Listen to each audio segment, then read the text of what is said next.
सातारा जिल्ह्यामध्ये पावसाचा जोर कायम आहे। पश्चिम घाट परिसरात पावसाचा जोर कायम आहे। पावसामुळे शेतकऱ्यांचे मोठे हाल झालेले पाहायला मिळतात। शेतकऱ्यांच्या पेरण्या अजूनही रखडल्यात। सातारा जिल्ह्यातील शेतकरी संकटात सापडलेला आहे। सातारा जिल्ह्यातील पश्चिम घाट परिसरात पावसाचा जोर कायम आहे। यामुळे शेतकऱ्यांचे मोठे हाल झालेत। बहुतांशी शेतकऱ्यांच्या पेरण्या अजूनही रखडलेल्या आहेत।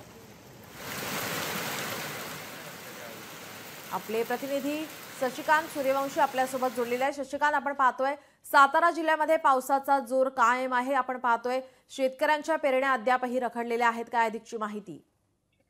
नक्कीच नीलम, जर आपण पाहिलं तर गेल्या 1 महिन्यापासून पावसाची संततधार आहे ती सातारा जिल्ह्यातल्या पश्चिम घाट परिसरामध्ये मोठ्या प्रमाणात असल्याचे आपल्याला पाहायला मिळतंय।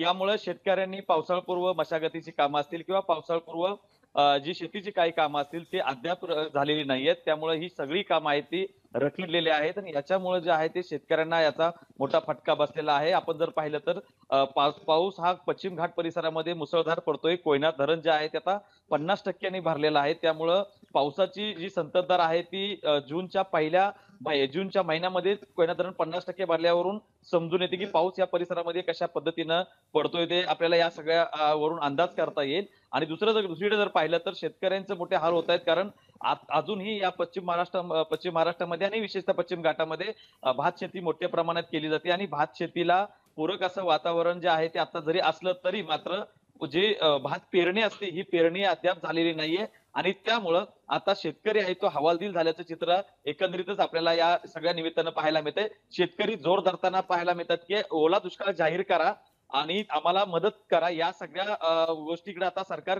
कशा पद्धतीनं पाहणार आहे हे देखील पाहणं तितकंच महत्त्वाचं ठरणार आहे। नीलम जी, नक्कीच धन्यवाद आपण दिलेल्या या सविस्तर माहितीसाठी।